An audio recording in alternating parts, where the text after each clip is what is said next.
بسم اللہ الرحمن الرحیم۔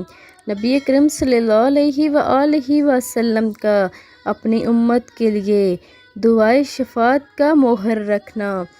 حدیث مبارکہ 487 ابو ہریرہ رضی اللہ تعالیٰ عنہ سے روایت ہے کہ رسول اللہ صلی اللہ علیہ وآلہ وسلم نے فرمایا، ہر نبی کی ایک دعا ہوتی ہے جس کو خداوند تعالیٰ ضرور قبول کر لیا کرتے ہیں، اور باقی دعائیں قبول بھی ہوتی ہیں اور نہیں بھی ہوتی۔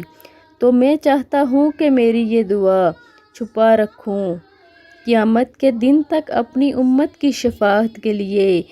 حدیث مبارکہ 488 میں ابو ہریرہ رضی اللہ تعالیٰ عنہ سے روایت ہے کہ رسول اللہ صلی اللہ علیہ وآلہ وسلم نے فرمایا، ہر نبی کی ایک دعا ضرور قبول ہوتی ہے۔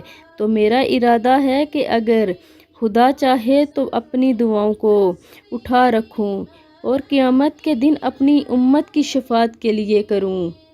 اللہ تعالیٰ ہمیں اپنے پیارے نبی حضرت محمد صلی اللہ علیہ وآلہ وسلم کی شفاعت نصیب فرمائے، آمین ثم آمین۔